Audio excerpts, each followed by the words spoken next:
여러분 언행일치라는 말을 아시죠? 그 말은 한마디로 말해서 말과 행동이 반드시 일치한다라는 겁니다. 그래서 똑같다. 말하는 것과 행동하는 것이 똑같다라는 겁니다. 여러분 주변에 여러분 친구들 또는 이웃들 가운데 이렇게 말과 행동이 달라도 너무 다른 사람들 있죠. 그런 분들이 여러분과 가까이 지낸다고 할 때 여러분 어때요? 편할까요?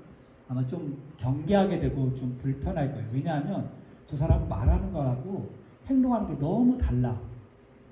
반면에 말하는 거, 행동하는 것이 항상 일치되는 사람이 내 이웃이고 내 친구다라고 생각하면 그 사람 좀 더 친하게 지내고 싶을 겁니다. 여러분은 어떤 쪽에 속하십니까? 말과 행동이 언제나 일치하는 사람입니까? 아니면 말하고 행동이 다른 사람일까요? 여러분 주변에 정말 말하고 행동하는 것이 일치되는 사람들이 많이 있다면 여러분의 삶은 아마 행복할 것입니다. 만약에 그런 사람이 내 주변에 없다, 그러면 어떻게 해야 되느냐? 저와 여러분이 말과 행동이 일치되는 삶을 살면 되는 거예요. 그러면 그 사람들이 보고 저 사람은 말과 행동이 일치되니까 나도 저 사람처럼 살아야지 하고 본을 받게 된다라는 거죠. 여러분에게 있어서 말과 행동이 일치하는 친구 되신 분이 있습니다. 그분이 누구냐? 예수님이십니다. 예수님께서는요, 말과 행동이 언제나 일치되셨어요. 단적인 예로 요한복음 15장 13절 말씀에 예수님께서 이렇게 말씀하셨습니다. 사람이 친구를 위하여 자기 목숨을 버리면 이보다 더 큰 사랑이 없나니. 이 말씀을 하셨습니다. 그래서 본인이 이 말씀을 하셨기 때문에 친구를 위하여 자기 목숨을 예수님께서 버리셨습니다. 그게 무엇입니까? 십자가입니다. 만약에 예수님께서 이렇게 말씀하시고 친구를 위하여 자기 목숨을 버리는 것이 이보다 큰 사랑이 없다라고 말씀하셨음에도 불구하고 십자가를 지지 않고 그냥 살으셨다면 그 말씀을 지키지 않는 것이죠. 그런데 예수님께서 그 말씀을 하시고 그것을 실천하셨다라는 거예요. 그러니까 예수님은 말과 행동이 항상 일치하셨다라는 거예요. 그런데 이 예수님을 믿고 따르는 교회들이 또 그리스도인들이 요즘 들어와서 말과 행동이 일치되지 않는 모습이 많이 있습니다. 그래서 예수님을 믿는다고 하면서 이렇게 말과 행동이 다르기 때문에 세상은 교회를 비판합니다. 욕을 합니다. 그 중에서 특별히 교회를 이끌어가는 저 같은 목회자가 말과 행동이 일치가 안 되니까 욕을 먹습니다. 다 그렇진 않죠. 성도들 가운데도 또 장로님들, 권사님들 가운데 교회에서 말과 행동이 일치되지 않는 그런 분들이 있습니다. 그런 소리를 듣고 그런 걸 볼 때 마음이 저는 좀 많이 아픕니다. 그래서 기도할 때마다 하나님, 저도 말과 행동이 일치되는 그런 목회자, 또 그런 한 사람 그리스도인이 되게 해주십시오라고 그렇게 기도하면서 나를 늘 점검해 봅니다. 우리가 계속해서 사도행전을 보고 있는데요. 오늘 바울에 대해서 이야기를 할 건데, 바울이 오늘 에베소 장로들을 모아놓고 마치 고별 설교를 하듯이 설교를 하는데요. 바울의 삶을 봐도 그는 언제나 말과 행동을 일치하는 삶을 살았습니다. 오늘 설교 내용 속에서도 말과 행동이 일치되는 그런 모습을 그 설교를 통해서 보는데, 오늘 본문이 좀 길긴 하지만 우리가 몇 가지 살펴보도록 하겠습니다. 먼저 설교 제목대로 모범을 삶을 사는 그리스도인, 그 삶이 어떤 것인가 보면, 우리가 처음에 제가 말했던 언행 일치하는 삶, 즉 이거를 한결같은 삶이라고 저는 표현하고 있습니다. 18절을 한번 보시면요, 여러분 성경 18절 한번 보시면 이렇게 나와 있죠. 오매 그들에게 말하되 아시아에서 들어온 첫날부터 지금까지 내가 항상 여러분 가운데 어떻게 행하였는지 여러분도 아는 바다라고 말했습니다. 첫날부터 지금까지 항상. 이런 말을 그 장로들에게 자신 있게 하고 있어요. 어떤 사람들이 이 말을 보면서 야, 이거 너무 교만한 거 아니야? 어떻게 첫날부터 지금까지 항상 자기가 그렇게 똑같이 행동했다라고 말을 할 수 있는가? 교만한 거 아니야? 라고 말을 할 수 있죠. 그런데 그것을 듣는 장로들, 오늘 에베소 교회 장로들은 그것을 인정했어요. 바울의 교만해서가 아니라 바울이 진실됨을 알고 바울이 항상 똑같이 말하고 행동했다, 한결같았다 라고 그들이 인정을 했다라는 거예요. 그래서 상황에 따라서 변하지 않는 삶, 그 카멜레온 같이 자기가 그때그때 자기의 삶을 모습을 바꾸는 그런 삶이 아니라 한결같은 그런 삶을 바울이 살았다라는 것을 보면서 우리도 이렇게 한결같이 삶을 살아야 되지 않겠나. 이 한결같다라고 하는 거 변하지 않는다, 상황에 따라 변하지 않는다라는 거예요. 그래서 우리 주변에 한결같고 변함이 없는 게 뭘까? 물질적인 것으로 생각해 보니까 뭐가 있냐면 금이 있더라고요. 여러 가지가 있겠지만 순금, 정금 변하지 않습니다. 녹슬지 않고 한결같아요. 그래서 금은 값이 나갑니다. 요즘 금값이 굉장히 많이 올랐더라고요. 그래서 어떤 분이 그래요. 돌반지로 옛날에는 금으로 선물을 해줬는데 이제 금으로 선물할 수가 없대요. 너무 비싸서. 네. 그래서 이 금이 한결같기 때문에, 변하지 않기 때문에, 그래서 교회에서도 말을 합니다. 정금 같은 믿음이 있는 성도가 있었으면 좋겠다. 우리가 정금같이 우리가 됐으면 좋겠다. 이 말은 뭐냐면 한결같고 변함이 없는 그런 믿음을 갖기를 원한다라는 거예요. 그런데 세상 너무 빨리 변해요. 어제 다르고 오늘 다릅니다. 그러다 보니까 이것이 변하니까 우리가 적응하기가 너무 힘든 거예요.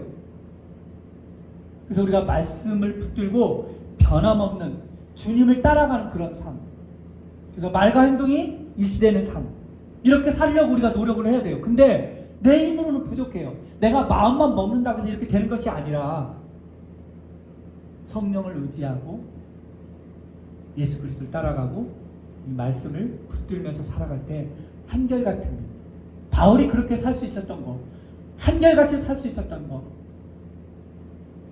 말씀을 붙들었기 때문에, 성령을 의지했기 때문에 그가 한결같이 살았다는 거예요. 그런 본을 보였다라는 거죠. 저는 우리가 그렇게 본을 보이는 삶을 살기 위해서 한결같은 삶을 살 수 있기를 바랍니다. 오늘 바울이 또 이렇게 이야기하면서 19절의 말씀에 이제 더 구체적으로 이야기하는 거예요. 한결같았던 것이 무엇이었느냐? 오늘 19절 말씀 보니까 모든 겸손과 눈물이며 그리고 유대인의 관계로 말미암아 당한 시험을 참고 주를 섬긴 것과, 그리고 20절에 보니까 여러분에게 거리낌 없이 전하여 가르쳤다라고 이야기를 합니다. 겸손과 눈물과 인내와 섬김이 있는 삶, 이것이 한결같았다라는 거예요. 바울의 사역에 단편적으로 보여주는 단어들입니다. 눈물, 겸손, 인내, 그리고 섬김. 바울의 삶이 그랬고 그렇게 한결같았어요. 바울이 이렇게 살 수 있었던 것은 무엇이었느냐? 예수님 때문에 그렇습니다. 쉽게 말하면 예수님의 삶이 겸손의 삶이었고요, 눈물의 삶이었고, 그리고 인내의 삶, 그리고 섬김의 삶을 예수님이 살았습니다. 그러니까 이 바울이 예수님을 믿기로 작정하고 예수님을 따라가기로 작정했을 때에 그 예수님의 그 삶을 본받았다라는 거죠. 첫 번째 겸손입니다. 겸손은 뭐예요? 낮아지는 거예요. 이것은 뭐냐면 무조건 나보다 남을 낮게 여기는 거. 나보다 남을 낮게 여기는 거 쉽지 않습니다. 왜냐하면 나는 배울 만큼 배웠고 나는 가질 만큼 가졌는데 내가 비교해 보니까 나보다 못 배웠고 못 가졌다는 말이에요. 그런 사람과 비교했을 때 나를 낮춘다, 그 사람을 나보다 높인다, 쉽지 않습니다. 그런데 겸손이라고 하는 거, 나를 낮춘다고 하는 거, 그것은 나를 완전히 내려놓는다는 거예요. 나를 비운다라는 거예요. 예수님이 그랬거든요. 나는 마음이 온유하고 겸손하다. 예수님이 교만해서 나는 온유하고 겸손하다고 말한 것이 아니라 예수님 삶 자체가 겸손하셨기 때문에 그렇게 말한 것이고, 바울도 그렇게 모든 겸손이라고 이야기를 해놓은 거예요. 그래서 우리 삶 가운데 남을 높이는 삶, 그래서 내가 겸손해지는 것이 필요하다. 그럴 때 다른 사람에게 모범을 보일 수 있다라는 거죠. 오늘 바울이 또 눈물이 있었다라고 그래요. 눈물, 이게 무엇이냐? 다른 것이 아니라 기도로 했다라는 거죠. 예수님께서도 많은 눈물을 흘리시며 제자들과 사람들을 위하여 밤을 새우며 기도했던 것을 우리가 너무 잘 압니다. 오늘 바울도 오늘 본문 말씀 19절에도 있지만 31절에도 뭐라고 그랬어요? 31절에도 내가 3년이나 밤낮 쉬지 않고 눈물로 각 사람을 훈계했던 것을 기억합니다. 바울은 교회 성도들을 생각할 때마다 눈물로 기도하고 그들을 가르쳤다라는 거예요. 눈물로 호소하고. 이런 모습을 보면서 우리에게 적응한다면 어떨까요? 우리 주변에 복음을 알지 못하고 예수님을 알지 못하는 사람들이 있다면 그들에 대하여 안타까워하면서 눈물로 기도해야 된다는 거죠. 뿐만 아니라 주변에 소외되고 외롭고 고통받고 힘들어하는, 때로는 경제적으로 또는 물질적으로 또 육체적으로 질병에 시달리는 그런 이웃들이 있다면 그들을 향하여 눈물로 우리가 중보하는 그런 마음들, 그런 기도하는 마음이 우리에게 있어야 됩니다. 그런 삶을 살 때에 우리가 그리스도인으로서 모범을 보인다라는 거죠. 그리고 오늘 또 계속해서 말하는 게 뭐예요? 시험을 참았다. 이것을 인내했다라는 말로 표현할 수 있어요. 예수님 때문에 받는 고통, 고난이 있습니다. 힘들어요. 예수님 때문에 비난받는 거 힘듭니다. 지금 옛날과 달리 이제는 예수님 때문에 고난받고 목숨을 잃는 경우는 몇몇 지역 빼고는 별로 없어요. 그렇죠? 북한이라든가 또 모슬렘 극단적인 그런 지역 빼고는 예수님 때문에 고난받는 경우 별로 없습니다. 그러나 바울 당시에 복음을 전할 때 우리가 이미 살펴보았지만 바울은 복음을 전하면서 감옥에 갇히기도 했고요. 복음 때문에 매를 맞아 돌에 맞아서 죽을 뻔했습니다. 그럼에도 불구하고 그것을 참고 견디었어요. 오늘 성경에도 보니까 유대인의 그 관계로 말미암아 당한 시험을 자기가 참았다라는 거예요. 인내했다라는 거예요. 견디었다라는 거죠. 여러분 지금 예수님 때문에 고통받고 고난받고 핍박받는 분 계세요? 모르긴 몰라도 여러분 아마 지금 예수님 때문에 따돌림 당하고 이러지는 않을 것 같아요. 저도 제 주변에 대부분 예수 믿는 사람들이 많이 있습니다. 그러나 제가 이제 학교에서 일을 하다 보니 예수 믿지 않는 직원들도 있어요. 그 사람들에게 예수님 때문에 따돌림 받지는 않습니다. 제가 목사라는 거, 한인교회 목사라는 거 그들은 알아요. 근데 목사라고 따돌리지 않아요. 오히려 느껴지는 게 영어를 좀 못해가지고 좀 따돌리는 느낌? 뭐 이런 거 외에는 예수님 때문에 따돌림 받지는 않습니다. 그럼에도 불구하고 혹시라도 여러분 가운데 예수님 때문에 고난받고 무시당하고 따돌림 당하면 그것에 대해서 슬퍼하거나 그러지 마십시오. 오히려 힘을 내시고 하나님 이런 어려움, 예수님 때문에 받는 어려움 이겨낼 수 있게 해주십시오라고 여러분이 기도하시고 성령께 의탁하셔야 돼요. 그럴 때 놀라운 은혜를 경험할 수 있다는 거예요.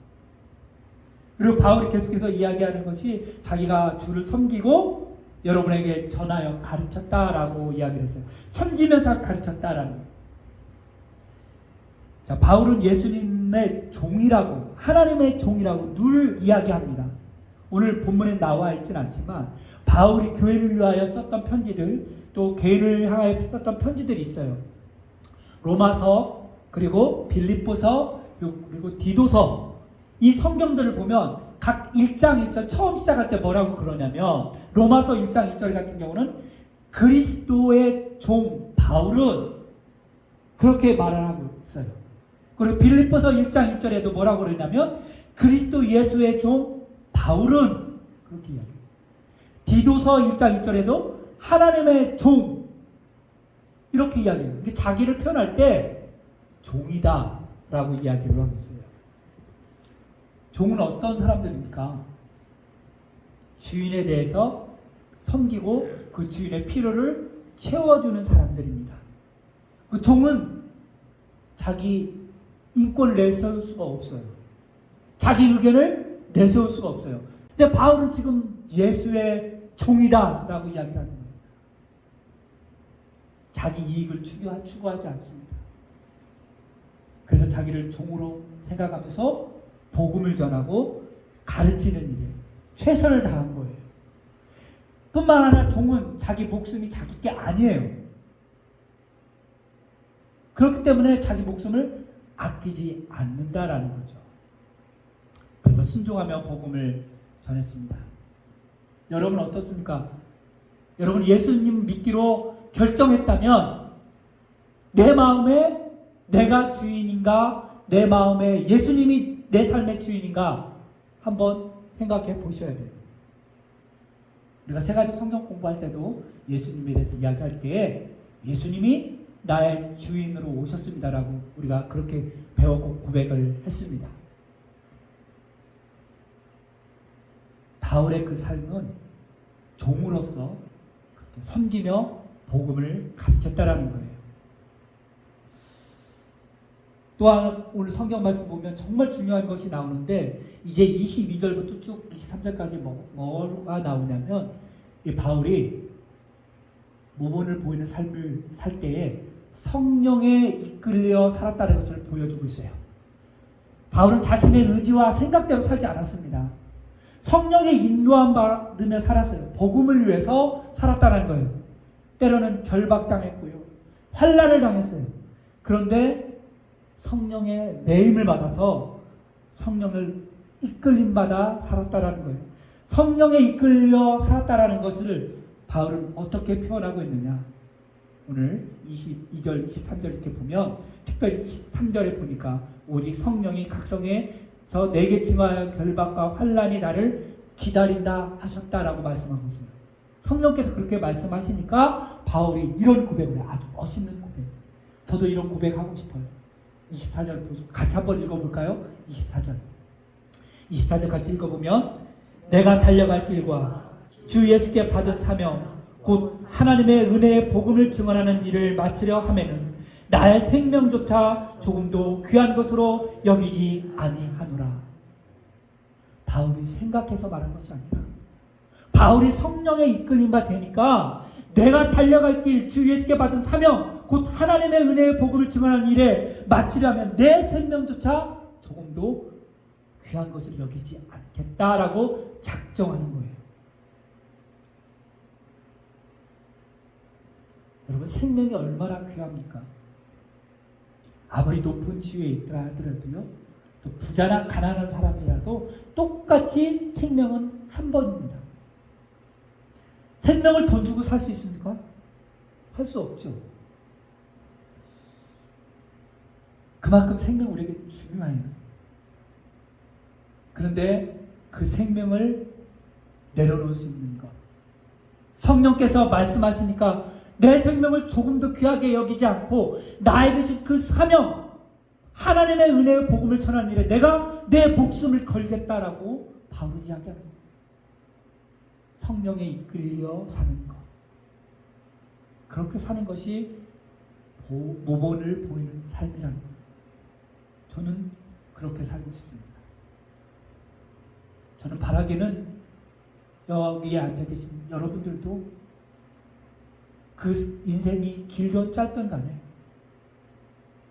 성령에 이끌려 하나님의 은혜의 복음을 전하는 것에 여러분의 생명을 조금도 귀하게 여기지 않고 기꺼이 드릴 수 있는 그런 믿음의 결단이 우리 가운데 있기를 바라요. 그렇게 살아갈 때에 하나님께서 우리를 귀하게 여긴다는 거죠. 내 생명을 귀하게 여기고 하나님의 복음을 두 번째로 여기는 것, 그것은 모본을 보이는 그런 그리스도의 삶이 아니라는 거죠.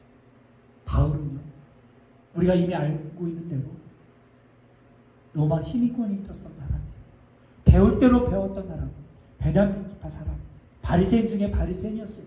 어느 것 하나 부족함이 없던 사람이 예수 그리스도를 만나고 성령에 이끌리니까 자기의 모든 것을 다 배설물을 여기고 자기의 목숨을 귀하게 여기지 않고 목숨을 걸었던 사람, 그렇게 살았기 때문에 오늘 에베소 장로들에게 이런 설교를 할 수 있었던 겁니다.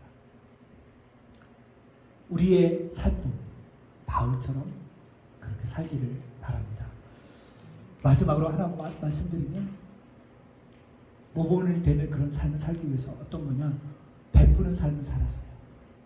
35절에 보면 이렇게 되어 있습니다. 유명한 말씀이죠.